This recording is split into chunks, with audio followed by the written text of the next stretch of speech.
Hello everyone, welcome to the video. Let's unlock your full potential with the gear you already have. Before you consider buying a new hardware upgrade, let's maximize your performance. Do this Elite UI and Advanced Settings guide. These will optimize your settings and ensure your current hardware runs with professional precision, allowing you to log in and start dominating in Azeroth immediately without spending a dime on a new graphic card. Here is a summary of the DPS optimization in this video. You'll discover how to maximize your damage output by refining your visual feel. And this video covers filtering combat text to maintain focus when optimizing the spell query windows for seamless rotations, and repositioning target frames to track your debuffs with zero downtime. For the healer optimization portion of our video, we will elevate your reaction speed and group awareness. We'll explore decentralizing raid frames for better peripheral vision and setting up mouse overcast for instant saves, while configuring dispel highlights so you never miss a critical cleanse in the heat of battle. Stay tuned. We're going to begin with the controls window and where we bridge the gap between your intent and the game's response. These settings are the foundations of your mechanical speed and ensure that your character reacts exactly when and how you need them to without any UI interference. For the sticky targeting, you can toggle this on or off, but if you prefer that your target be cleared when clicking the ground, then keep it on only to prevent accidental deselection during an intense rotation. You have your auto dismount feature, and this is just one of those features that allows you to dismount but has some tactical advantage when you're in an open world war mode with other players. You can dismount really efficiently and get right into the action. But you got to be careful, because if you're not, you can activate certain abilities mid-flight and send yourself to a graveyard in game, and you're going to be like, wow. So auto cancel away mode is a feature you can turn on to make sure you don't automatically log out. You will log out eventually, but this little delay sometimes helps the server clear up for some of those active players, and so an auto cancel away mode is helpful if you're going to know that you're going to be back in the game soon. So when you interact on left or right click, this is differential of using both presses of the mouse buttons. Open left window, add a mouse. So when you open up your loot window, if you have left click or right click, it would open either way, whichever click that you choose for your loot window, and where you have your loot window open will be a determinant of where this is. Otherwise, you have to scroll over to where the loot bag is. Auto loot is to essentially retrieve everything that you're picking up as a reward, and it goes to your bags if you have an inventory. But your actual loot key could be simply clicking it, and or you could assign a certain key to assume that you would only interact and pick up certain rewards if you interacted with a key. You can have both if you choose. You can combine your bags so that you're not sorting your inventory in the middle of raids or dungeons trying to figure out what items that you'd like to keep and make room and space for when you're looting. This will combine all your inventory, giving you a singular view of your bags. Enable Interact key allows you to interact with NPCs and objects using a particular key press, as well as interacting with a specific target if you were to bind the key. If you interact, you could also add a sound cue to it so you know when you've actually acquired that target. You have certain mouse over features, and this will be up to you for your preference. To have certain mouse cursors for the window or inverted mouse axes, inverting the axis, changing forward to back and back to forward, and vice versa. These are your mouse over look speeds. They could differentiate depending on your particular mouse and your setup for hardware that you're using. These mouse settings are not universal for everyone. This depends on what console you're on when you're playing the game. When you enable a mouse sensitivity, this could be really fast for you, and there's nothing wrong with it. It's just that you might have a laser mouse or something like that, or a really fast keyboard, and some of you have some tech out there you're not aware of. And when you put this on, one is going to make that tech like move your cursors and stuff on screen at like the speed of light, pretty much. Click to move. Use your mouse to click and move your character, but be careful with this because you could actually move when you don't want to. It requires a little bit more awareness and self-consciousness and that mechanical precision over your controls. Here's a few options on how you can control your camera angle. This will be a differential of your own preference, what you want to choose. Here's your water collision option. If you don't turn this on or off, it would depend on how you'd like to view certain things when you're in the water. But having this turned off would mean it would be difficult to determine when you're close to a water surface if you're above the water or underneath the water, just because the water angles begin and end wherever the camera is, and this could play a little bit of some mind games with you. So auto follow speed, it allows you to auto follow anybody really in game. Be careful when you're following and you're not mounted and they lead you like toward a ledge or some dangerous area with a lot of monsters, because they stop and they're getting attacked, you'll get attacked too, and vice versa. So here you have never adjust the camera as an option for camera following styles, and this would mean that you set your camera and it just doesn't move again. You manually could set up controls and keybinds to adjust the axes of certain camera views, and then this was a little bit more mechanical precision and some keyboard inputs that you got to be careful about. We'll move on now to interface.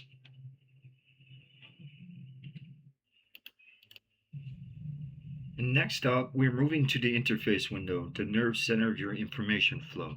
A pro level UI isn't about more information, it's about the right information. We're going to strip away the distractions so you can see the battlefield clearly and react to health drops or boss mechanics with zero hesitation. For nameplates here, you could display your character's name in the game world or NPCs in the game world. But depending on all the information you have could be distracting for you because it gets in the way of certain vital information you need to keep track of in the game field.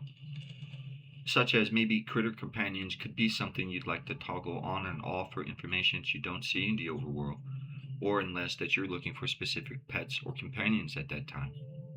Friendly players, showing friendly players' names in the game world could propagate with a lot of players in the gaming world and kind of block some of the information on your hardware. This minions option is something you could have as a specific class you play. If you have minions or pets or something you summon, this is something you might want to keep track of. For enemy players, this might be essential for some of us to distinguish a name of a specific player in the overworld to differentiate who's who when we're targeting someone sometimes, or you can go off of class and icons. Minions, this is to show enemy pet, guardians, or totems in the game world, and this is important for some people that can summon minions or have guardians and such, as totems are maybe important to shamans. You have nameplates, and there are many nameplate options as you see here, but scaling these nameplates and reducing the UI interfaces for certain things like your maps or certain action bars will improve enough slightly to see some differences in the game when you log in. So maybe how many nameplates or the type of information that you'd like to see would be something you could take some time with, incrementally decide what you need and what you don't. You can turn these features on for nameplates for minions and minor creatures in the overworld as well. So if you don't need to see low-level creatures that are 50 or low levels below you, this is one of those options you can click off. Same for friendly player nameplates. Unless you're in the vicinity of friendly players, you could always put this option on. You have minions here again to display certain unit nameplates for friendly pets and guardians and totems, but with a lot of things going on in the environment in a very populated area, having in addition everyone else's pets and guardians visible could be easier and lighter on your hardware. Flash on aggro loss, when you lose aggro on an enemy, their nameplate flashes. So mainly this is for tanks, and if they flash on aggro loss, this is something, it won't be such a bug or a detriment to your system or hardware. It's just kind of a notification that you should pay attention to something. You have a nameplate here that's a motion type where they could stack, you could range them on overlapping nameplates. Again, with combat tags and so many people on a server at one time, that's a lot of information to keep track of. In-game, for navigations, to display an in-world marker indicating a direction of a specific quest or waypoint. This is in-game when checked, set to manual technically, because whenever you have a quest, it will only track the quest that you select, and on your map it wouldn't show any PC quest or anything if you're not tracking that, even if it's a quest you've completed. So tutorials is something you can check off eventually. You just don't need extra caches and stuff like that for tutorials and the system to be anticipating a tutorial when you probably reset them or you've already been through this. So you have an outline mode, and this outline mode is in addition to quest objectives, and it selects a certain outline that can be turned on and off or mouse over on a target, and you can choose what you would like that to be for. This is for quest objectives it to be moused over by default. So you could select these as such as when you're targeting them in certain situations. Depending if you have click to move, you'll move toward the enemy PC in one of your keybinds. So you can move toward an NPC or the enemy, and then you have here certain status information, how you'd like certain information for these statuses on an enemy to be tracked. And so if you're in certain cities or towns or whatever, it will apply to certain NPCs that you might be up against too. They'll have health bars and mana resources. So we have your numeric percentage or both. You can also shut it off.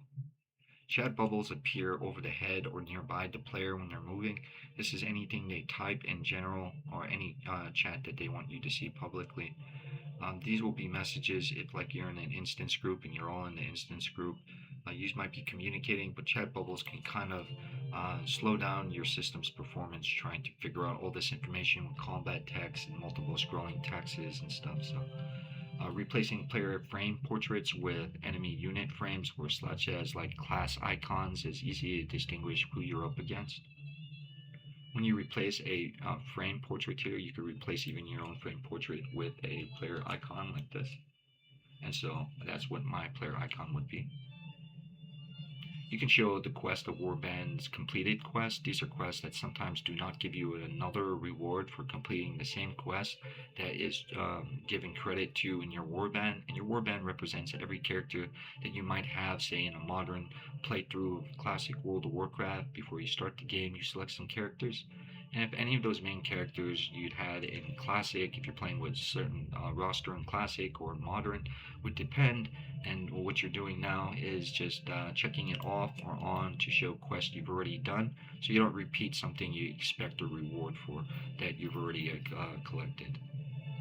So now you have show low level quest, and this is sometimes good to have on if you want to go through some of the story and unlock some of the main storylines for some of the older expansions you can visit in WoW.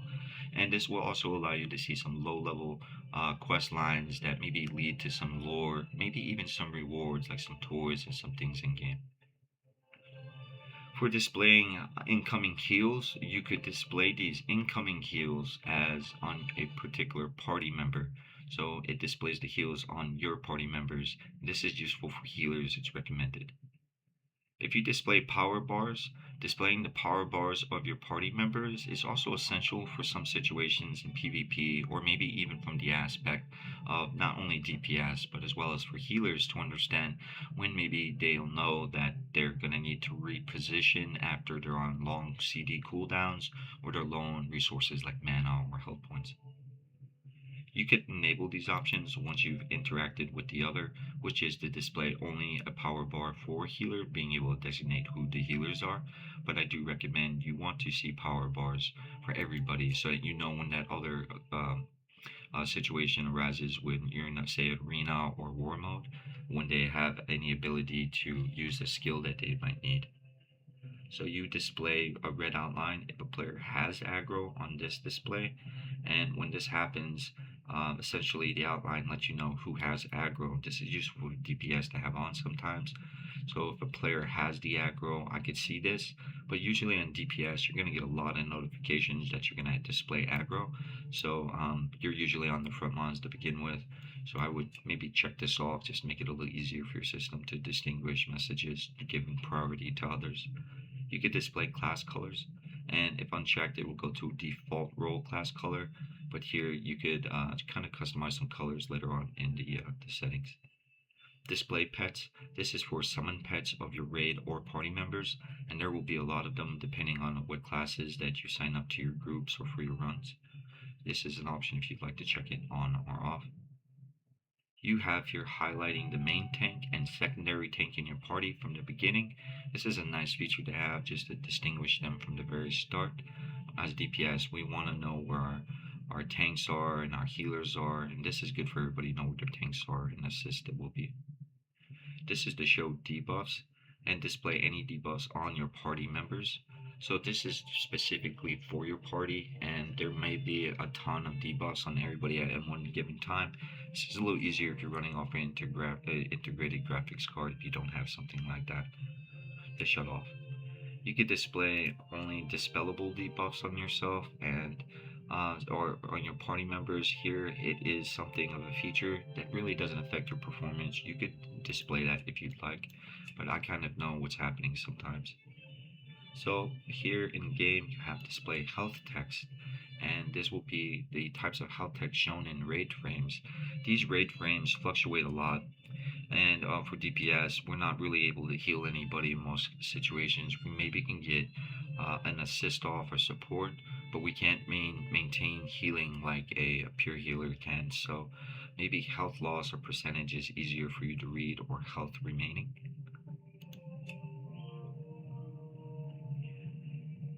Displaying the power bars. To display the power bars of PvP opponents is essential. We got to know their power bars to know when they're trying to wait for a CD or when they're locked out of an ability. We could display only the healer's power bars, and again make this more simplistic to distinguish who a healer is, but non-healer power bars There's a cache of resources nearby. Will be hidden. Find it before you have to fight over it. And we have here display colors. If you display specific colors, if unchecked, it goes to a default color, and you can customize these. Here you have to display all these options here for nameplates and such, and how you'd like the display of certain enemies in arenas' health to appear in either percentages, or how you like their health remaining to be appearing as lost or not.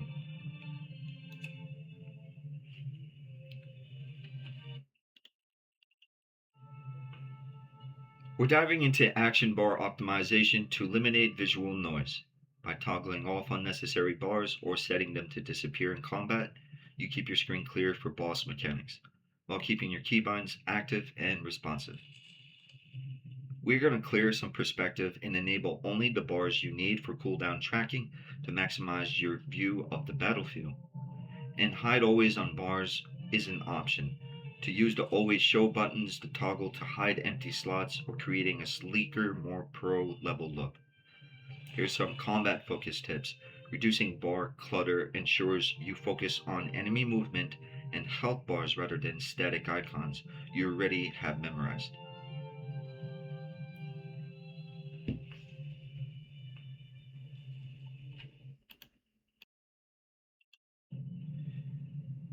For these action bars, you can have as many as you'd like and choose any options that you'd like to hide or always show a particular action bar. But before it's usable, you'd have to have these checked off where your action bars, after customizing them, won't be apparent to you. If you don't like clicking an ability off your action bar accidentally, then you'd want to lock your action bars so that you don't have this issue when you put an ability back there. It won't be clicked off in the middle of a battle of an arena or something. And you can also choose if you want to show numbers for cooldowns.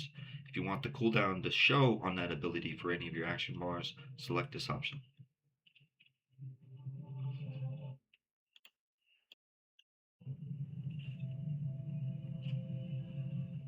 Next, we're diving into combat settings where precision meets performance. These optimizations are all about removing friction between your decisions and your actions, ensuring your spells and abilities fire exactly when you need them to.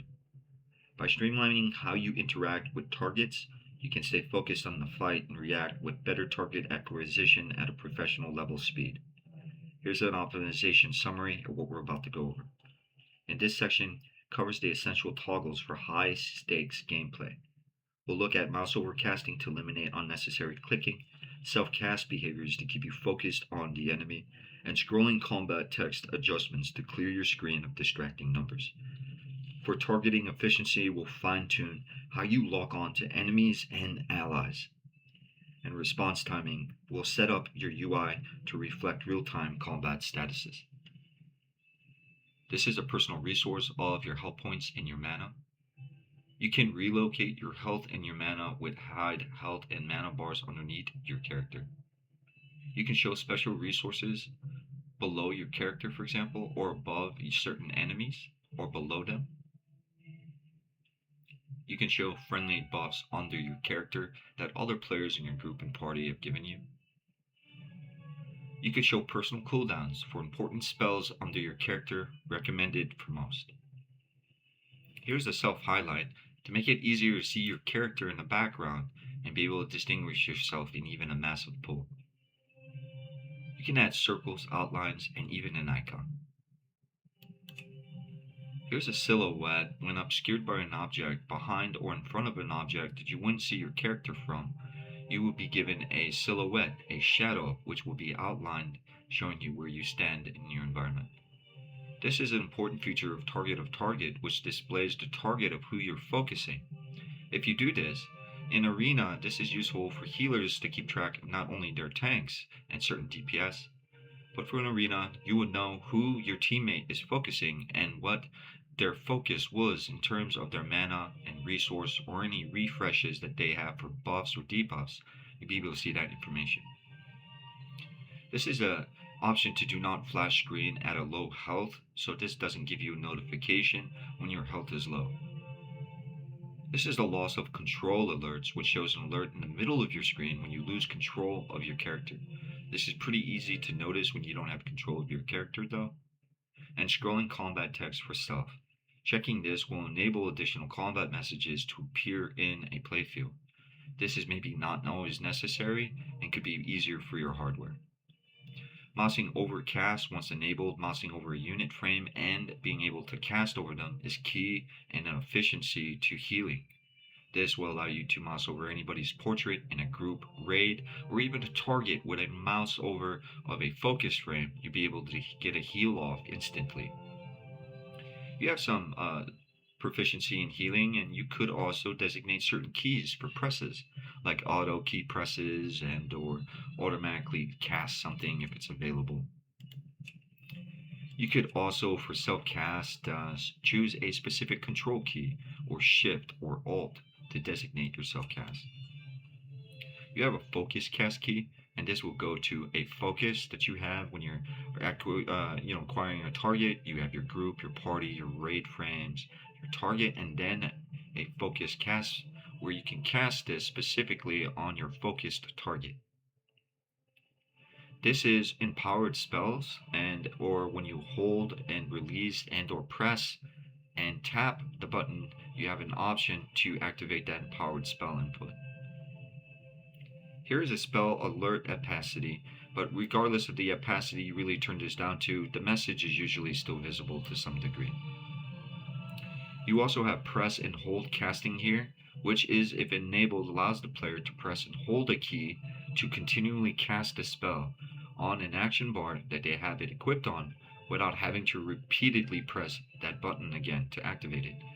With a single key, you can hold that button down and reactivate that ability the second it comes off of cast. This is maybe good for a lot of us to have, so press and hold casting is maybe a good idea to get some good uptime on our DPS rotations. Maybe enabling action targeting is easier for you instead of the sticky targeting, because sticky targeting has its drawbacks where you cannot click the frame off of the target so easily that you focused.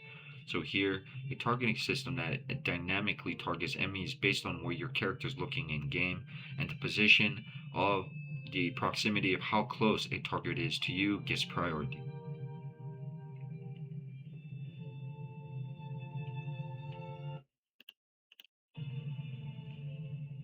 We're moving into social settings where we balance communication with combat focus. These tweaks ensure you stay connected with your team while removing social pop-ups and chat clutter that can distract you during a high-stakes encounter. Here's the social optimization summary. In this segment, we'll focus on streamlining your communication channels for a clearer interface, and we'll cover filter setting channels to prioritize group and raid alerts, suppressing intrusive notifications like guild invites and trade requests, and enabling class colors in chat to identify your teammates' roles at a glance. We could disable certain chat windows. This is to disable a particular chat window, and you will not be able to send or receive messages after doing this. You have real-time chat filters, And these filters apply to anybody you designate for friends, guildmates, and these are certain exceptions. You could even select everyone. You have mature language filter, and this enables the filtering of certain explicit language that could be spoken in game and will just appear to you as a blur of certain random letters and numbers and symbols. Guild member alert is every time your guild member is logged into the game. You could shut this off, especially during certain activities. This may be only good at certain times for you to turn this on when you need awareness. You can block trades, incoming trade requests. You could block guild invites if you're already in a guild. If you have this setting enabled, you won't be able to receive a guild invite.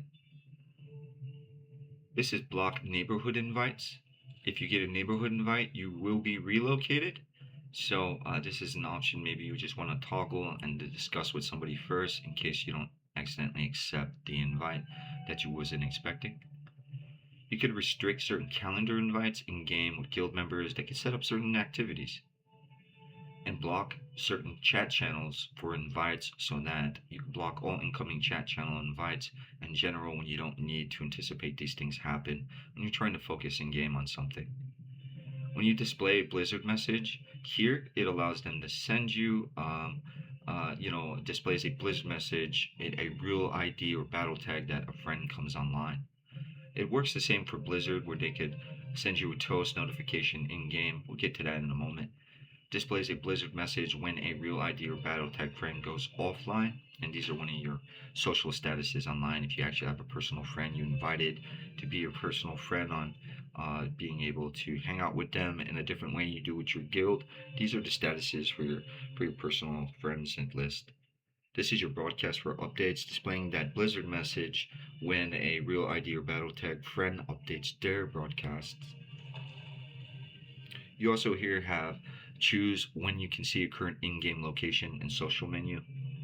Certain broadcasts apply to when a player queues up. Maybe they're a real battle tag or friend in game, and when they queue up for an instance or battleground raid, you get a little notification just nearby your chat windows, and then you'll be able to see who that is and what they're queuing for maybe.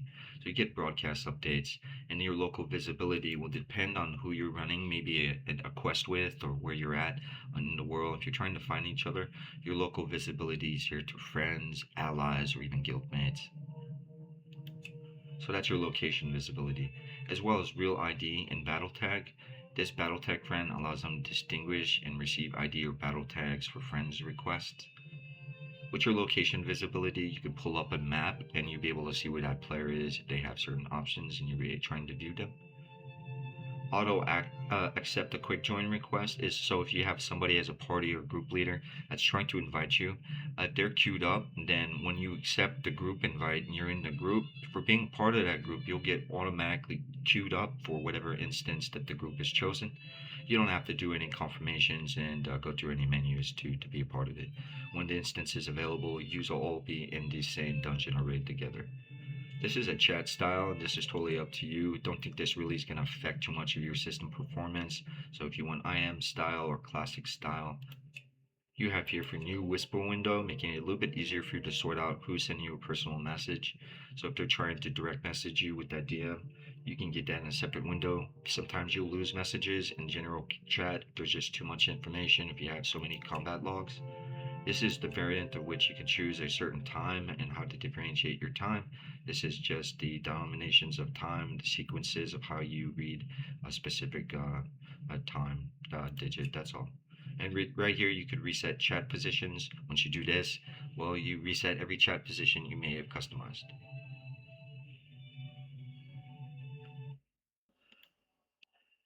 Next, we're looking at the ping system, a game changer for instant, a nonverbal coordination.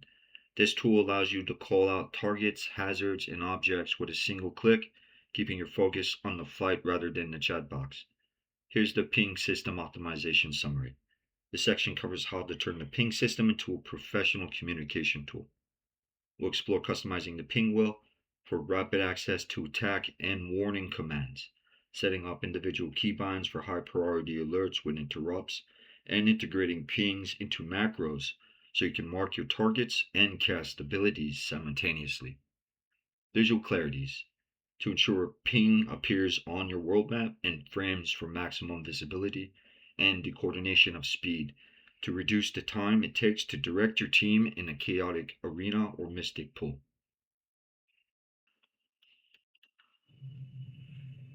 We first need to start with ping and toggling the system on to see this, because even if you have a keybind, this is the setting to make it enabled. For your ping mode, you can have a relaxed ping with a description of pressing the ping key and then clicking to contextually ping again, or dragging to trigger the ping radio menu. You have some ping sounds. You can adjust the volume, which that appears on your interface when it's been set. You also have show pings in chat, which will appear as a message that it was read for you in chat. You could always refer to. And you have your certain ping keybinds, which will direct you right to the keybinds right here.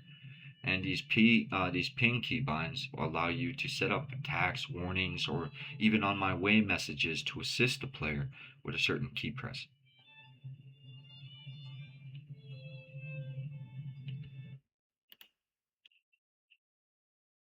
In this portion of the video, we're going to learn how to stop playing World of Warcraft with any breaks.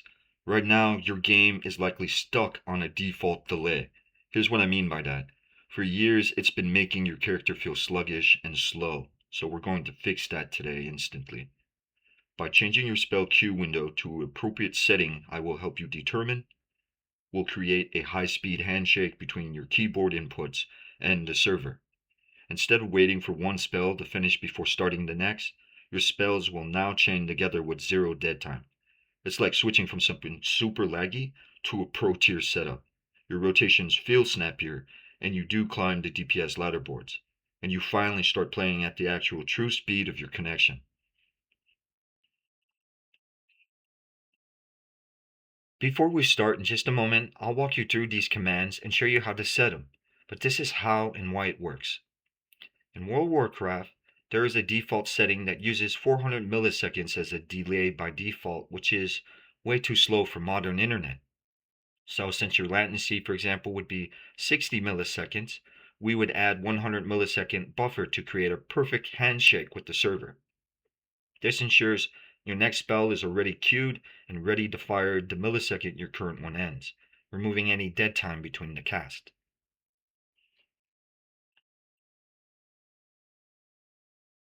And here's a little bit more assurance about why it works. You see, the default of 400 milliseconds is like waiting for a slow door to open. And by lowering it to a setting like 150, you're telling the server to get your next spell ready much sooner. Since your data takes 60 milliseconds to travel, the extra 90 milliseconds gives you the room to hit your next key without the game missing a beat.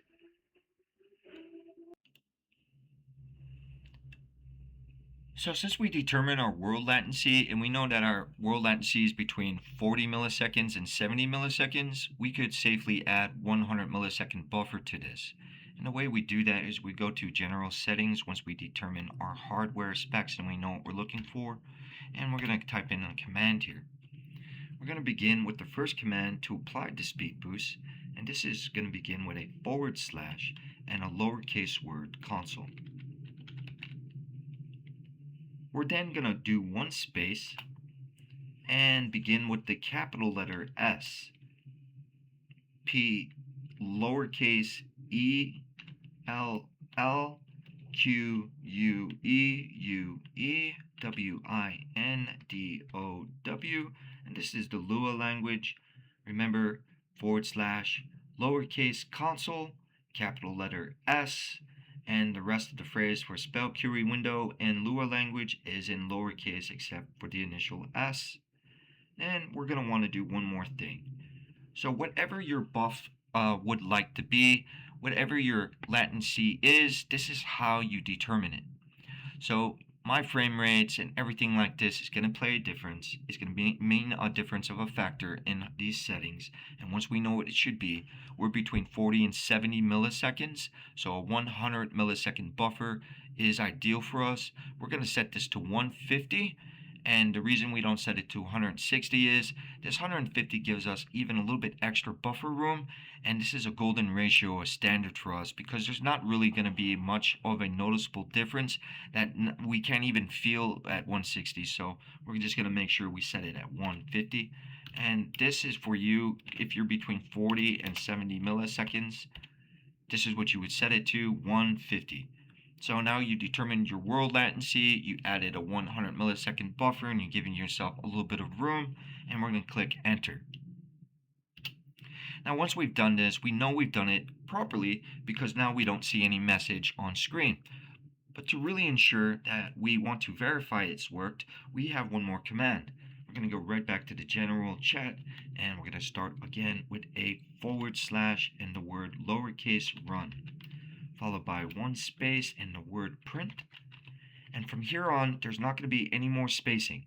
We're going to start with this half circle bracket facing inward, and we're going to get the word get with a capital G, lowercase e, t, followed by capital C, V, lowercase a, r, and then we're going to bracket it again with this circle, half circle. And now that we have that, we're going to add these hyphenated quotation marks within it, and we're going to begin with the word spell with a capital S, S-P-E-L-L. Every other letter here is going to be in lowercase except for the S. So we're going to begin the Lua phrase, Q-U-E-W-I-N-D-O-W, followed by another quotation mark and two more brackets at the end. If we made no mistakes, we should see the applied speed boost at 150 in our general chat window. And when it's set to 150, this is optimal for our system. This will give us the most command and reactions for our button key presses with the server, and our connectivity will be synced at this point for better performance. Enjoy these settings in game.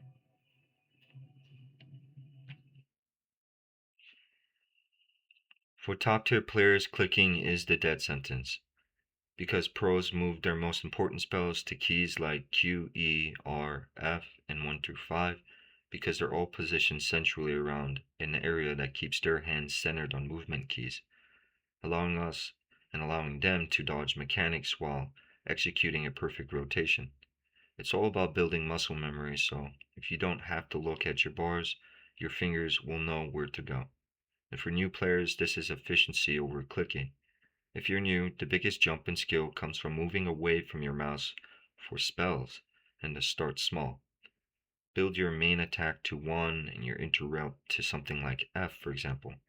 By using keybinds instead of click icons, you keep your eyes on the boss and the floor, while keeping you alive and doing more damage. The universal rule is that the secret tip is consistency. Use the same keys for the same types of spells across every character. If R is your interrupt on a warrior, make it your interrupt on your mage, and so forth. This way, your brain never has to relearn how to play when you switch a character. To start in this window with key bindings, we want to make sure we have character-specific key bindings enabled so that we're able to use these specific keys on the characters we select. This is the toggle between global key bindings and keybind settings for specific characters. So here, once we've done that, we don't have to always rearrange these settings. We'll click casting, and here we'll get a spell book for any of the abilities as well as a macro window we could set up and customize. In the spell book, we could select any of these abilities that are highlighted, designating that they're abilities. We could drag them to the window to set them, or we could just click them from the window we're at and it'll place the spell. We can mouse over that ability, and when we do, any button that we choose on our mouse is going to be selected for that ability. We have it set currently to a right button. We could reset to default, and that would remove the bindings. And we could save it so that we make sure when we leave this window it's still there. Here are the mouse over key bindings that are essential for you when you mouse over keyframes like party, raid, or target frames and you activate an ability. That would be designated to an Alt, Control, or Shift key. You choose your abilities, and this is the window where you start customizing for your mouse overs.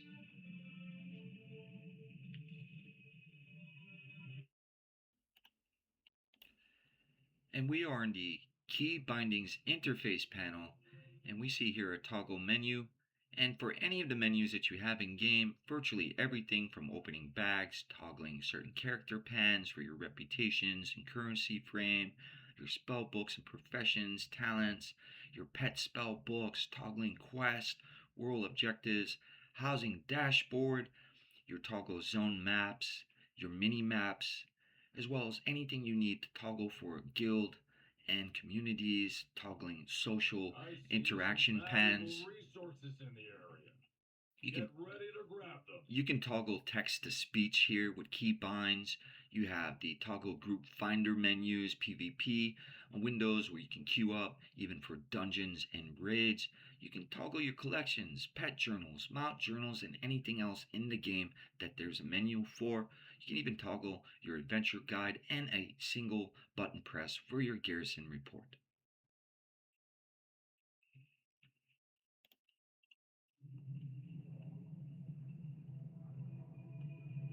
We'll close this window, interface panel, and we'll begin with action bar.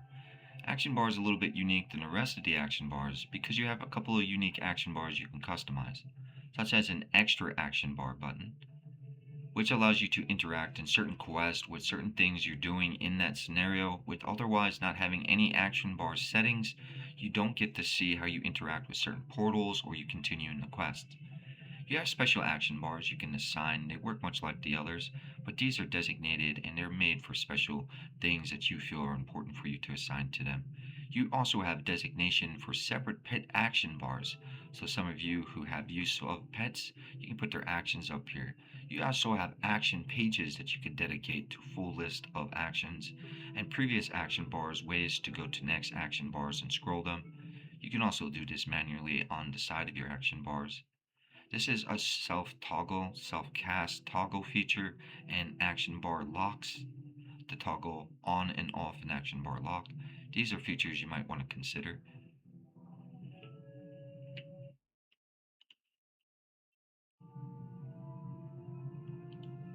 We close the action bar window for the main action bar, and you'll see that action bar 2 is identical to the rest of them, including action bar 8. The only difference is that your main action bar is a bit different, gives you some more varieties of action bars you could set. Here you have 1 through 12 for your action bars, and these are 12 commands that you can add to these action bars. For chat settings, these are all your preferences for how you access your chat menus, adjust volumes, toggle push to talk, and even toggle mute sometimes so you don't have any background on your mics. You could even stop the text to speech when you don't need it, and you have a reply to whispers window and chat replies. For a targeting system, we'll get into targeting, and if you have target nearest enemy, you can key bind that, and this will also help you cycle through enemies. But if you want to go to a more specific, precise targeting system, you can go from previous or scan and hold for a target. You could also target the nearest friend and previous friends that are nearby, and targets the nearest enemy players.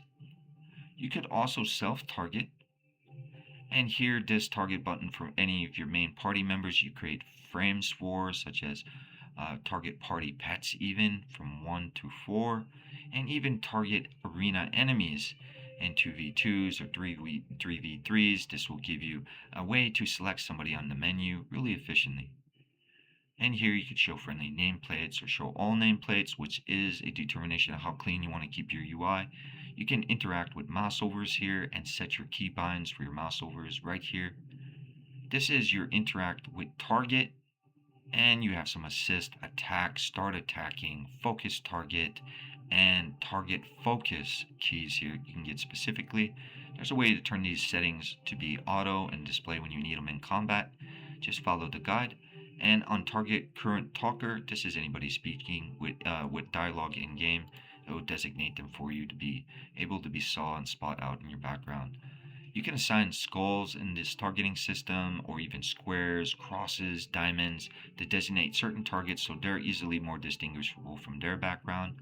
And you have vehicle controls. You cannot exit a vehicle control unless you have something on your interface to do that. And you have previous seat changing in the vehicles that are multi-passenger. You have aim ups and downs, such as incrementally.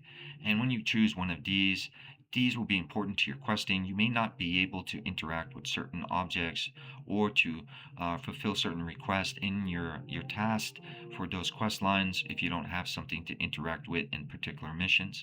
These are your aims and your up and downs for certain tasks you would be having in quest. Next view, and all of these cameras here for zoom in and zoom out are all related to angles and setting particular views. If you want to set a view, for example, the view I'm in currently right now, I would simply set a keybind for it in any of these selected views, and when I push that button, I'll be in the same view at the same distance for my character when I do so. You have the flip the camera views and centering camera button commands. Here's your ping system buttons.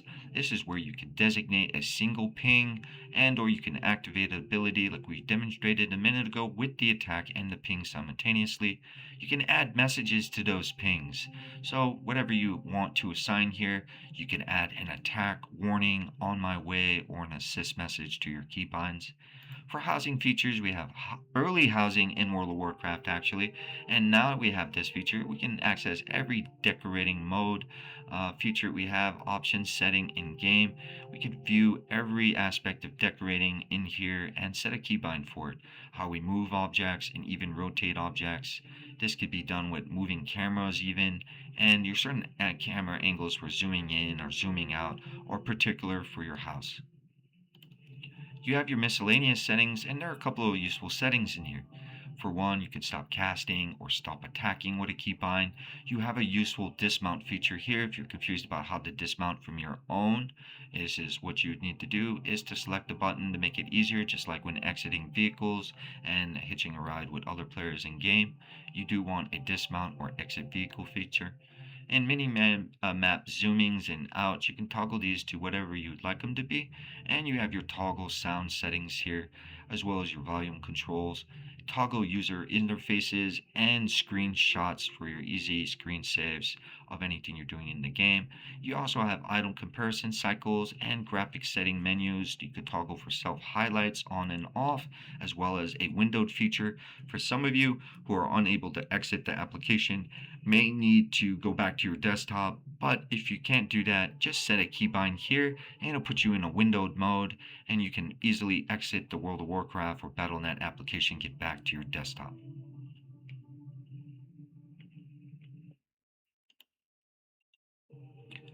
We're going to go into gameplay enhancements a little bit further, and we have the single button assistant.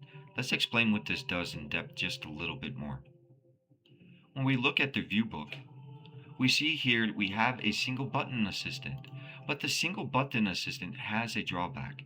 You see, the global cooldown of abilities used through the single button a cycle assistant are 25% longer.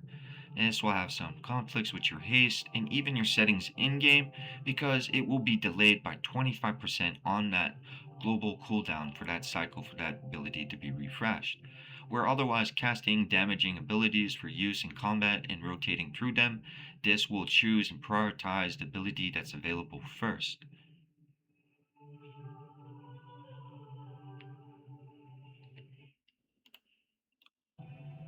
Let's go to the rest of the options of gameplay enhancements right here, and we see assisted highlight. This is enable highlights that suggest the ability to use. But when you have certain empowered abilities, this could be a little bit confusing as well as conflicting. When you have already empowered ability, an assisted highlight might suggest to you you should activate that ability for the empowerment, but it doesn't really. This is just another assistant to let you know that that ability is off a cooldown. For your cooldown manager, if you don't have this setting enabled, your cooldown settings will not show in game, essentially telling the game, even if you went through every other setting, that you don't want any cooldowns to show. You can enter an edit mode, and this will bring you up to a user interface for edit mode here, and we can customize our menu for our HUD here. We'll get to that in just a moment.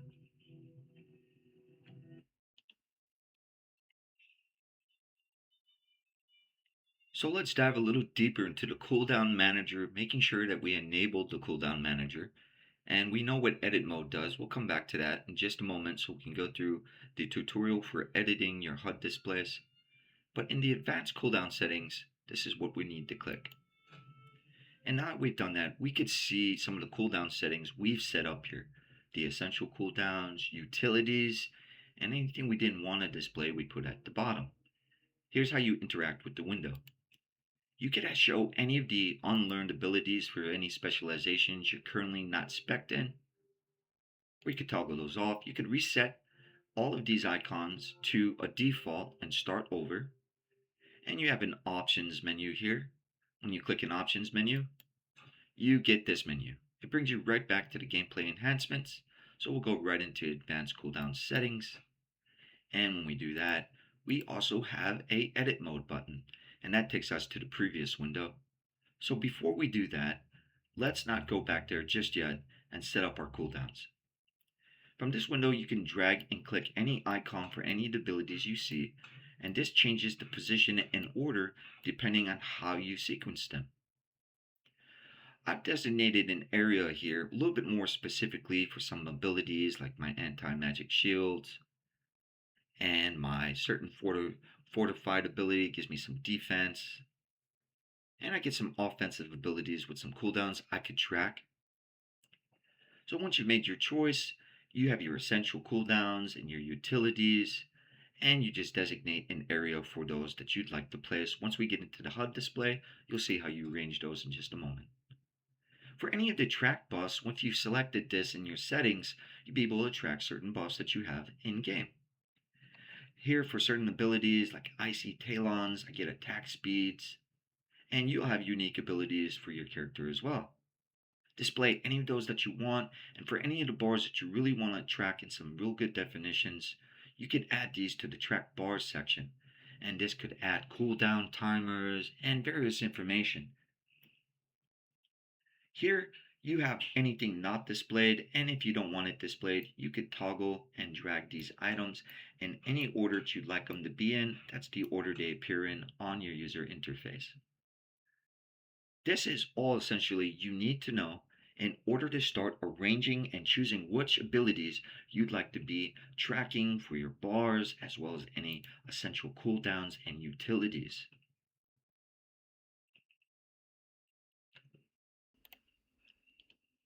When you have this window open, this is where we could really start customizing and organizing our user interface. Let's take a look at what we have set up here so far. We have a Group 1 and Group 2 RAID frames activated with this check mark here for RAID frames. This allows us to mouse over with particular settings anybody in our group or our raids and send an ability to them as long as they're within range of that ability to be effective.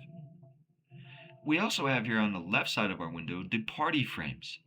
And these party frames are really good when you're in dungeons, and you can set those to party frames and mouse over them for the effects of your abilities as well. You also have the talking head feature, which will explain the dialogue in game that's happening during certain cinematics and cutscenes of scenarios in game. We'll have here down at the bottom the click extra abilities feature to make sure it does show. Many quests and options in game that you have will disallow you if you don't have this enabled to interact in certain quests. So many times you want to have somewhat of a feature to see your extra abilities. Here is our exit vehicle button, and we designate an exit vehicle button so we make sure we're able to exit vehicles when we're taking rides with other players in game. We also have a few features like our show grid in the background to help us align certain features on our user interface. We can adjust that grid setting to whatever we would like it to be. And we could save these layouts so that we could use them later and even import and share these layouts. For classic, even modern preset layouts are there available for you to just load. Let's go into a few more features, and these won't be able to adjust to anything we do until we actually open up the advanced options. So to see these windows and options, make sure to have advanced clicked. Once you have advanced clicked, you'll see certain options here for buffs and debuffs that appear on screen, as well as a cast bar to make that even easier for you to see. You also have extra abilities bar right here, and that's where the extra abilities bar comes from that we can now activate and interact with some of the properties of the window. And then we have the pet bars once you're setting up certain bars for your pets that will appear on your screen. You can set up these pet bars wherever you like them to be. And then we have our encounter bar. This is an encounter bar you can choose to have, as well as the cooldown manager. If we don't have a cooldown manager like this, there will be certain abilities we won't really be able to track. Even if we go by memory, we just don't know they're active. So I recommend some cooldown manager settings, and you need to enable this feature in order for it to be apparent for you on your UI. You can track the utility cooldowns. Even with the tracked bar here that we have enabled, we'll see certain statuses for these abilities when they're cooling down. And we have certain options in how we can view these icons, how many icons we'd like to choose a size for, and all the opacity, as well as how we want that information displayed with timers and showing tooltips, or to hide when it's inactive, or just being visible in combat, or when always visible or hidden. These are the features you can choose from. And this works the same for any of our action bars we set up here that are tertiary or secondary to us. We can interact with these action bars and set them to out of combat statuses, and particular ones to always visible so we know that they're there when we need them the most. Anything that is secondary or tertiary and not primarily something we use in certain situations, we would only use out of combat, such as our professions and maybe hearthstones. So you customize and take time with your window here and make sure you have group as well as raid and party frames for dungeons. You could choose to have these tracked bars for certain abilities, cooldowns, and how long their durations There's last. a cache of resources nearby. Find it before you have to fight over it. And we have the essential cooldowns that we can keep track of for our main abilities on our action bar. We have a couple of more settings. These are just extra status bars that you can add at the bottom of your screen or anywhere you'd like them to be, and this could keep track of certain reputation gains in game. We have the HUD tooltip, and this will show you certain tooltips, and you have a HUD for it if you have this feature enabled. You have equipment durability manager that we have up here in the corner. It shows you when your gear needs repair. You have an archaeology bar, and this archaeology bar is a bit hidden, but it is a setting in which you have a profession in game that you could learn, and this will help you track the archaeology. And it shows you the dig site progress in archaeology, for example. We also have one other bar here for vehicle seats, and this vehicle seat option allows you to get in and out of seats for those mounts. So when you're in somebody else's mount taking a ride, you may not be able to exit that vehicle until they dismount themselves. You won't be ejected from that seat until you have a vehicle seat. Here you can actually choose the seat or have a vehicle exit button. You will be able to change your seats or exit that seat with these two menus. Once you're looking at a loot window here, you can customize a loot window layout or disable it and open a loot window at a mouse location. All of these gameplay controls we will go over, and we include them in this video. For now, you could show your boss frames and any designation for boss information you need to keep track of on your screen. We have a boss frame for it. So if there are 1, 2, even 3 or more boss frames and you need to keep track of their HP, this will give you the context that you could look at, and you'll know where you're at and who's focusing what target. You can have the cast bar on the side. You can choose how large you want the frame to be, and you could resize the frame once you selected certain options. We have the arena frames, and these are the arena frames that let you distinguish based on the icons and certain settings that you have instantly who your matchup is. And this will tell you any of their HP and mana resources here. You can also start adding some debuff effects and any statuses that they might have to their information you see underneath their player profiles. we see we've covered everything right now in the how to edit mode that you need to know to start customizing your own window. Choose places for things where you believe it'll be most convenient for you to see something where it's not distracting for you, and you'll be on your way to a good setup for your customization window, and you'll be optimized for raids, dungeons, and even battlegrounds. Take your time with your extra ability settings and anything you're doing in game at this point. And by the time you get in game, this is not something you'll have to always do, so long as you make sure that you save your settings upon exit. So that's what we're going to do. We're going to click save. And now that these settings are here and we have everything adjusted with timers on our action bars, and we can see all of our information really efficiently, especially when we go in combat, we have certain things tracked.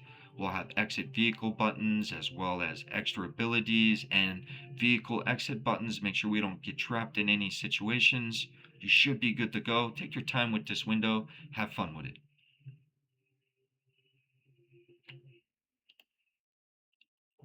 Here's your interface settings where in accessibility you can change the text size from small, medium, or even large and gigantic text. You also have quests that you can change a background for, making it easier for the eyes with white, gray, or black backgrounds, and the default being the classic raw setting. We'll go into general. Here's if you want to show a mouse pad on screen. You see it kind of in my background here, and that mouse screen flickering back there of the key inputs or whatever you have your control set to will be apparent. Then you have enable photo sensitivity mode, so you can modify certain effects in game, from fading, white, or bright spells.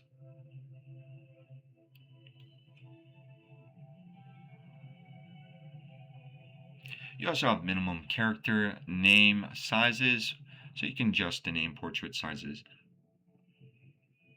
This enables a motion sickness setting, which reduces the camera movement and keeps your character more centralized on your screen. This reduces camera shake, and you could reduce it, put it to full or none. You have the camera's cursor size, which it appears on your screen to be. You can set it to a very small cursor, or even a very large one by 128 x 128. And this makes the cursor as large as it could be on your screen.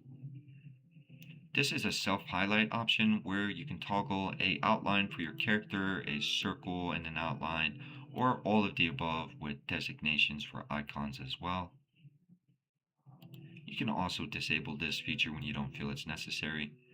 You'll show a silhouette if you check this when you're behind options, giving you a good position of where you're at, even when there are objects that are obscuring your vision of where your character is. You have a spell opacity, and this will change the appearance and how clear and translucent that visibility is of the message. You have a press and hold casting. So if you enable it, it allows the player to press and hold a keyboard hotkey continually to cast a spell. This is hold casting, and instead of pressing the ability again and again, you can essentially hold it down. When it gets off CD, the ability gets activated. This is an empowered spell input, and empowered spells, as opposed to a cast or a channeled spell, require the second input to complete the spell. So you can have a hold and release, or allows you to begin a casting spell by pressing and holding it down, or you can press and tap, and this allows you to tap the spell just once to activate the casting, and you tap it a second time when you want to release the spell. You show a target tooltip here, and this is good information to have. It shows your target's tooltip without needing the mouse over it. You have your interact keys, which control which icons appear above an NPC and objects in game when the interact key feature is enabled. I have it set to only NPCs. This is a preference. You can choose to set it to whatever you like. And the final option in general settings is for more information. You could see a special page on arachnophobia. This replaces spiders with alternative creatures, and it won't affect gameplay or the difficulty.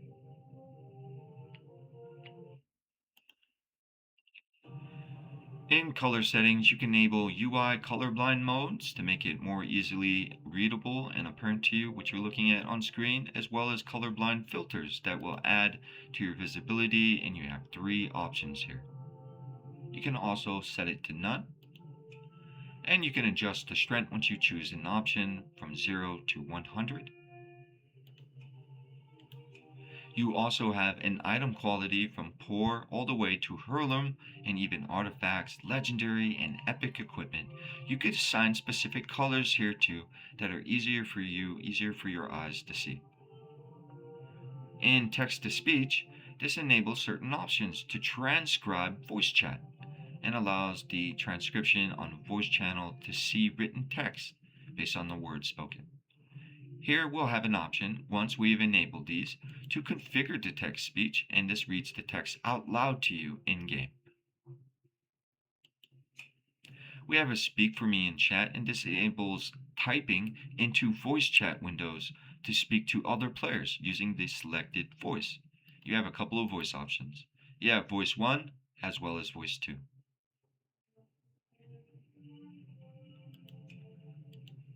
For mount features, we have a motion sickness. We could set this to default, landscape darkening, or anything that would help us visually for our clarity when we're in our skywriting mounts. We have skywriting screen effects, and disabling this will make it difficult to understand how fast you're going, or if you need to use another ability to boost your speed. There won't be very many screen effects for you to determine that when you're shutting that off, as well as your speed effects and screen effects together. We don't know how fast we're moving, but this significantly reduces any motion sickness you might be getting. You have a pitch control for how you control your angles when you're on these mounts. You want to control your camera angles.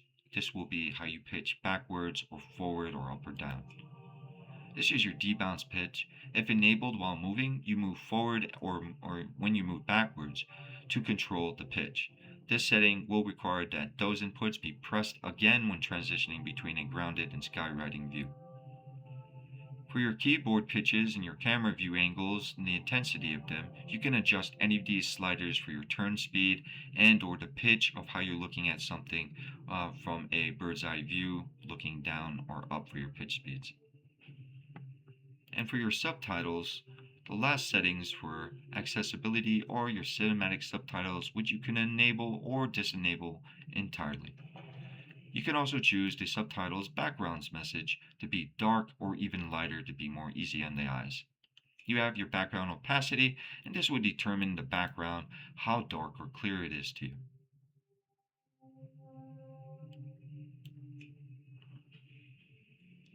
We also have system graphics settings, and this one I would stick around for if I was you. This is going to help a lot of that lag and the disconnects that you're experiencing and your inability to log in online. You adjust these settings, you'll know for certain that it is not your World of Warcraft settings preventing you from logging in.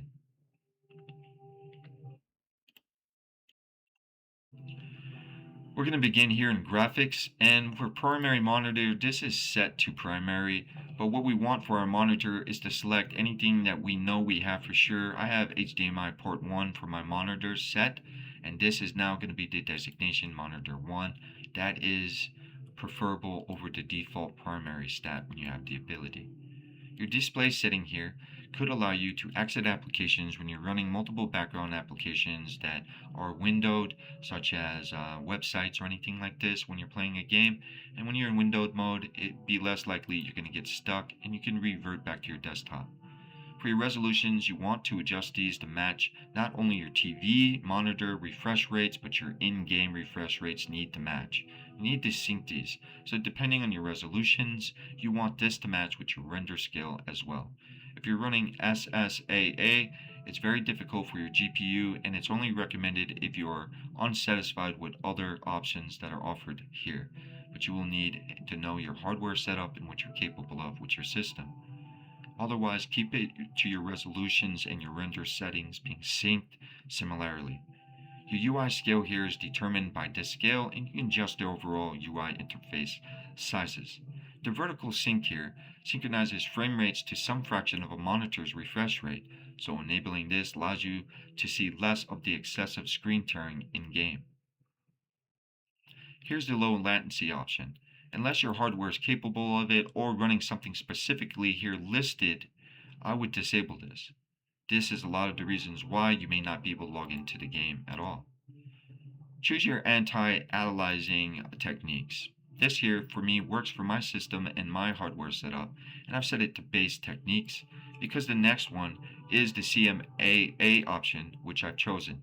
And this is a conservative morphological anti-aliasing that focuses even more on the precise calculations for a variety of physics when it comes to edge detections and techniques to avoid blurry edges. You can enable some of these settings here, such as multi-analyzing samples once you've chosen specific settings here, but they won't be accessible to you if you're not compatible with it. So you can set these to a number of colors and depth samples that could be specified. You have a camera field of view, and this adjusts the overall field of view for your camera in or out where you'll be, and this is the maximum field of view that you'll ever be allowed to go to when zooming in or out. You can set that threshold right there. Then we have these base settings as well as your raid and battleground settings, and we want these to mirror themselves. So any settings that we have here on this window, we will also apply to the very same window, which is base window here, and we will mirror the very same settings for whatever our system specs require. So let's go to raid and background settings, and we'll have here some FPS and some settings we'll see are identical. We'll just go back to it once or twice. And once we're in base settings or raid battleground, we begin with the overall base game quality, and when you adjust this slider, it adjusts every setting in the game. At base ground setting 3, we have some options here we want to make sure are ticked off. Shading is one of the most difficult things for your game to do with or without a graphic card, and even pro players that are capable of it would choose performance over visual qualities. Low or fair is good.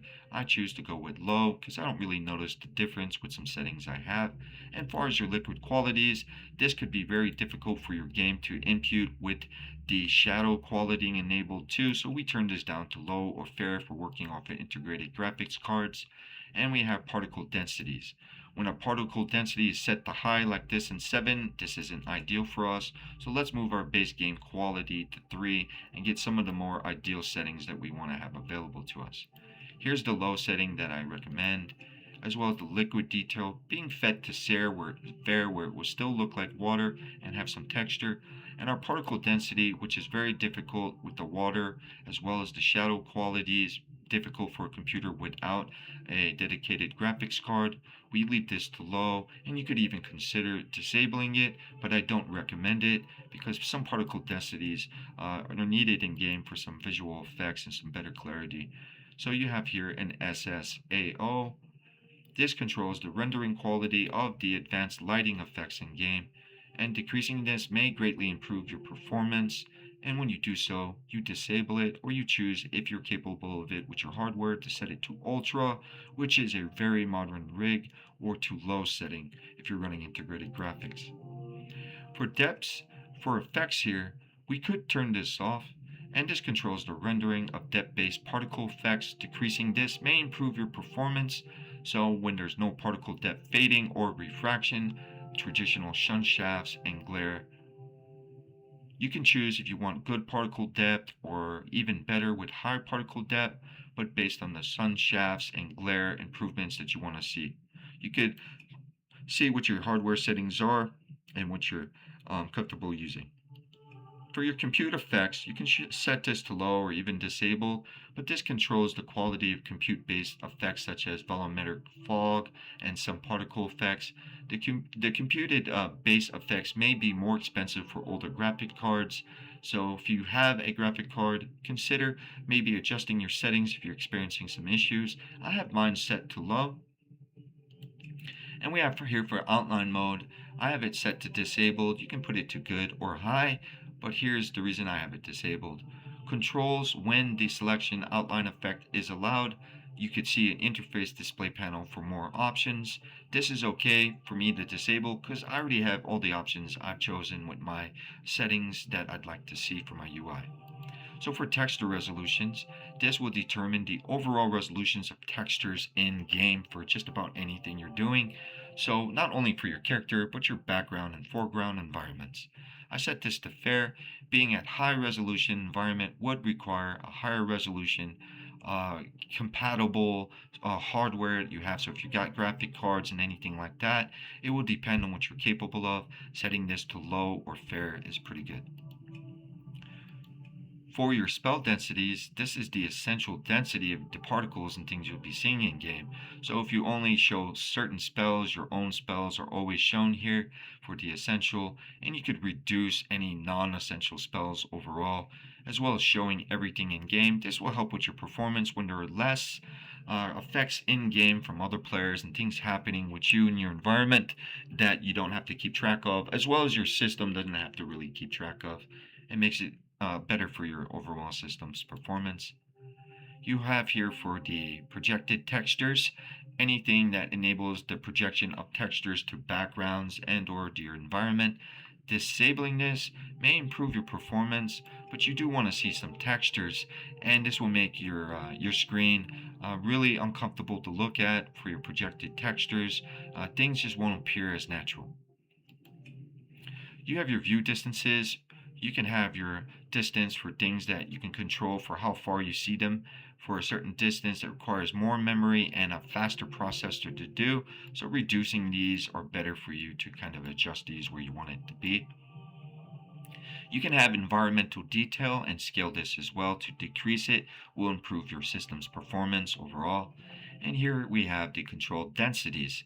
This is the distance in which ground color items like grass or foliage are placed, and decrease it to improve the performance overall of your system. We have triple buffering, but this won't be necessary for some setups. This, in the event that it's enabled, will even out certain frames and certain situations for rate spikes, but may slightly increase your input latency on slower GPUs. You can usually disable this and you'll be set to a lower setting threshold for your buffering, usually double buffering, you won't have triple. So you have texture filtering, and this increases the sharpness on textures, particularly for views at angles. I have mine set here because this is proper for my setting and my setup that I have here. So if you have a hardware setup here to know what your texture filter should be, look up at some of your specs or your bio on your system settings to determine these options. For ray tracing on shadows, this is really taxing on your system overall, and this is in conjunction with shadows. So this feature requires a hardware ray tracing compatible graphic card. And so such as since for Windows 10 of May 2020 updates and version 2004, you'll need this for certain drivers like Xdirect 12, and this will improve the shading quality. But we disable it if we don't want that to happen and to come into any issues. Will reduce the strain on our hardware and our system. This is for my resampling quality rate, and to resample my quality rates, I have it set to bicubic, and this is an upscale resulting in a softer image and improved quality. This is also if SSA is above 100% a rendering scale. You can choose certain options here, but this will depend on your system's compatibility and capabilities. This is here for the VRS mode, and the VRS mode is not something you necessarily need, but this controls the intensity of variable rates in games shading features. So VRS is a GPU hardware feature. It reduces the GPU workload without reducing your visual quality too much, and enabling this feature on supported hardware may improve your FPS. But again, it will require that DirectX 12 and certain drivers. So look at your system specs and see if you're able to upgrade to that, or if it's something you want to do, you can turn this setting on if you meet those requirements. You have graphic API here, and my graphics is a DirectX 11 currently. You could set this to an auto detect, but if you know what your graphics API is here, you'd want to select it from the menu. Look up your system specs to determine that. I have here DirectX 11. This is optimal for my setting. you have here physics interactions, and I reduce some of the strain on my system, and I put this to player only because it's just additional information to show NPCs. But I could choose NPCs and player or select it to none. For the graphics card here, we're going to choose our graphic card specifically. If we have integrated or whatever that graphic card is, we're looking for it in this menu instead of the auto detect. There's a reason where sometimes the system, when things are happening, this could be a little bit difficult for it to detect, and we choose to always make sure it optimizes and looks for a specific graphic card instead. When you're maxing foreground speeds here, this could be a lot of screen tearing, freezing, and disconnecting in the game all on its own with refresh rates. So make sure you can choose a threshold for your refresh rates and your maximum foreground FPS that complements your system's capabilities. If you have 60 FPS, you can even go to 30, 40, 48, or 50 FPS if you have adjustments. And you want to match any of those adjustments that you have for your resolutions or frame rates to sync up not only with your monitor, but as well as in-game together. That's how you get the best performance out of your FPS. And to utilize the settings that we set up previously, here is where you could enable a certain target FPS. But once you go with a full slider of a target FPS, you don't really need to do this and check it off anymore because you could set your foreground and background, and we already set these thresholds to what we'd like them to be. You have a resampling sharpness here, and this is just the strengths of fidelity FX super resolutions. When the effect is set to 0, it's very high. I have mine set at 1, and this is a pretty medium standard for me. For contrast, this controls the contrast of the game overall. You can choose a setting that's good for you in game, and this contrast will help with certain shading and qualities such as your brightness in game and your gamma rays. This makes your game more visibly apparent to you, certain backgrounds, and the overall appearance of your system is going to depend on your brightness, contrast, and these settings right here for your sharpness and gamma. You have these compatibility options, and much of these are shut off for certain reasons. You could allow the user a new GPU feature, but when you're allowing the use of a new GPU feature, this being disabled is actually better in some situations because it'll act as if the GPU only supports the minimum required features, and so various graphical features will be disabled, and the visual quality of the game will likely be reduced, but this may help work around driver bugs or other issues with the newer GPU features. You have an async resource creation setting, and this allows each synchronicity, creating GPU resources such as textures and shaders. But this extra resource is very heavy on the workload for your system, maybe your particular hardware in your setup. So disabling this will likely introduce hitching, but it won't really be noticeable and could help work around crashes or even the visual issues on very old drivers and hardware. So here's the multi-threading rendering, and this is helpful because this allows the game to use multiple CPU threads to render the game. If you disable this, it likely generates a greatly reduced frame rate, but it's because you could work around certain crashes and or visual bugs in some cases. You can choose if you want to enable this feature. It works for me. So advanced work submits. This is extra information that the computer stores. It's sort of a constant catch file. So it just allows more complex code paths, and these files could be tremendous. It could be anywhere from 100 megabytes to 1 gigs a piece, and there are going to be a lot of strings of context. So for submitting this workload to the GPU, when you disable this, you will greatly reduce the workload on your GPU, and you'll have a more consistent and consistency when you're logging on. But as it says, disabling this may cause less consistency or lower frame rates, but it also helps avoid some kinds of crashes for certain hardware, drivers, and OS operating systems altogether.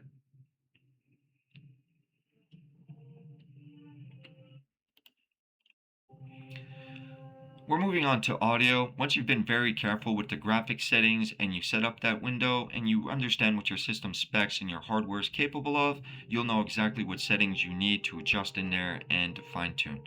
You save your settings, log out of the game, and log back in to see how they work for you. Here, after you found the optimability for your graphics settings and you synced all your monitors and refresh rates and chosen all your interfaces, your audio will matter. For some of your looping music, this may not be necessary for you in game or to show battle pet music during certain battle pets, except on the occasion when you're actually having a pet battle. You can have certain sound effects in games enabled or disabled completely, but some sound effect is nice to have in game. The effects and overall quality of the sound is determined by these sliders up here, and as well as your music volumes. Your overall music volume or master volume here for any effects and ambiances are controlled through this slider, and this is your master volume slider overall for all your sound. So you can enable sound for pets. You can toggle on this aggro sound on and off for your pet when your pet's idle, for example, or emote sounds. On or off toggles, as well as any gameplay sound effects, and adjust the overall cue for that encounter. You have a dialogue, and you can enable or disable dialogues completely. And you have an error speech that's telling you when you're out of range for certain abilities. You can shut that off here if you feel you got the hang of it. And you have ambient sounds. These ambient sounds are kind of fun to have in game, but if you're experiencing some sound quality issues, you can adjust any of these settings by disabling them. Sounds in the background could be a little bit distracting, but if you enable this, you'll play even when the World of Warcraft is in the background, these sounds. You could enable a reverb, and this sends the reverb of the sound effect, such as clinking metal or certain effects in game that reverberate. Opportunity's knocking. If you've got the metal, there are valuables waiting to be won. And as it suggests, this effect will affect the performance of your hardware and your setup that you currently have. So sound in the background, ambient noises, anything you adjust here you feel you can do without, this will help you overall. Let's continue. We have the distance filtering, and sometimes this stimulates the real world audio for the environment by reducing audio frequencies over a distance, and depending on your hardware and your setup, this could improve your sound quality. If you have surround sound, distance filtering is a good feature to have.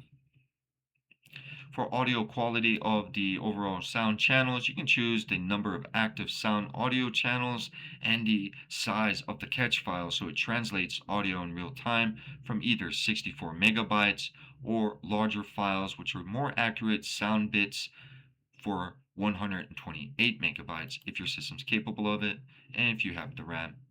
Here we have the ping settings, and we can toggle a sound to appear with the ping setting if we're capable of it. We'll choose to interact with this button and a slider to adjust that volume. We also here get a voice input chat setting as well as volume controls, voice ducking, and this selects the game sounds that we should adjust while listening or talking to in-game players. So this is the voice chat settings, microphone volumes. You can test your microphone. I don't recommend that.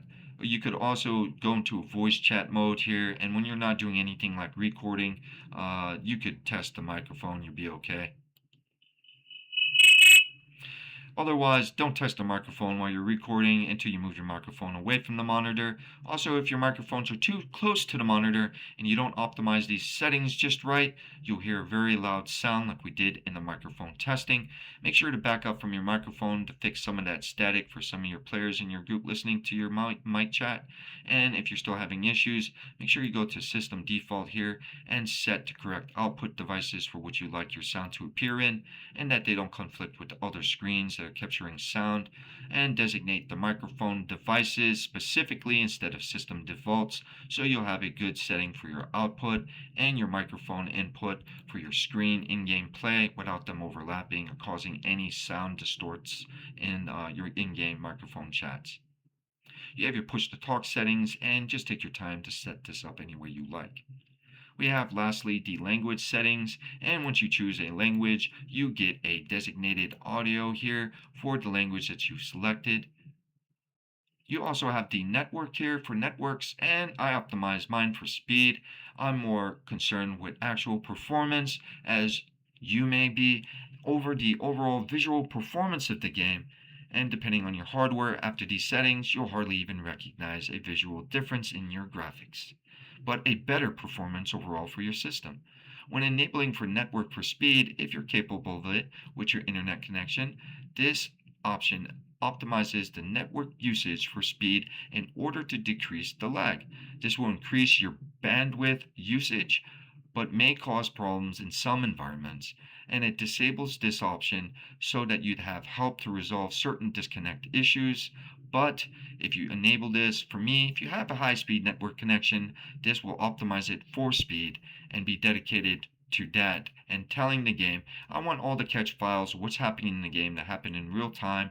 Just go ahead, you're capable of it, letting them know I have high speed, and it will do that. You have enable IPv6, and this is one of the newer features for a more modern generation internet. Unless you're capable of IPv6, don't enable this option. Checking this box without the connectivity will prevent you from playing World of Warcraft completely. You just will not be able to play the game. You're not going to log in. Here's the setting. Just pay attention to these settings. Go from the very beginning of the gameplay settings to accessibility to system settings. If you've been so patient, thank you so much. And we're going to go through the last setting here, advanced combat logging. And this is really an emphasis I'd like to suggest to you. Make sure you really manage what you'd like to have on your user interface when it especially comes down to combat logs. Imagine this. There are maybe a couple of hundred players online, or you can have upward of over a dozen players in your group easily. And if you're showing combat text for every single thing going on, you're putting every setting on the game to max, this is going to really wear down your hardware system unless you have very high-end PC or console gaming unit. Your setup, it's just going to bog and bottleneck. You're going to disconnect. You're going to get lag, screen tearing, and you may not even be able to play the game at all. All it takes is 2 of these settings or 3 of them, and even for some of these settings, if you offset 1 of these settings, you just will not be able to log into the game of World of Warcraft. Please take your time with this menu if you're watching this video, and I hope that you're able to log into the game sooner than you'd expect. Thank you for tuning in. Let's demonstrate what a couple of our macros are capable of with our new settings. For example, we set up Obliterate earlier, and we have a 2 ability macro here, which uses the abilities and cast sequences. We'll begin with Obliterate, and we'll set up some of our target situations here, and we'll train. So as you see, I've already selected the target without clicking them, and if I look away, I acquired the target once I've adjusted my camera angle. Now I've acquired the target without any selection, not even a mouse over. I could deselect or select a character. I could even choose to have this character's name on screen, and if I choose not to have him as a character, I could simply look away and target another character to focus, and then that would not happen. So let's get into our first ability where we're going to ping and strike the target.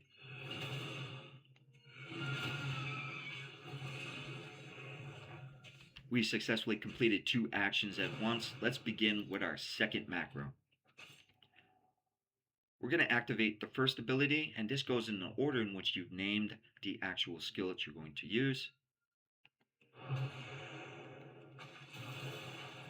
And as you see here, we've given priority to the first ability and the command chain, and the second ability, the Pillars of Frost, goes off immediately.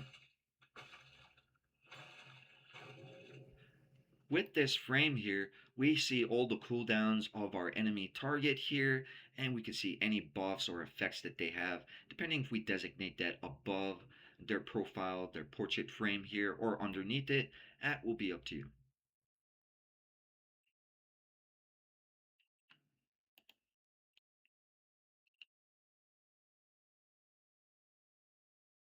And that's it for now for the tutorial on how to set up professionally.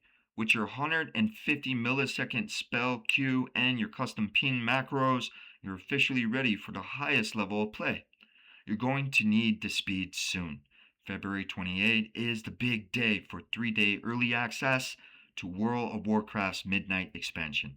I'll be diving in the second the servers go live to get ahead of the curve before the global launch on March 2nd. Make sure your settings are locked in. And I'll see you in Qualthalas. Stay fast, stay coordinated, and I'll catch you in the next one.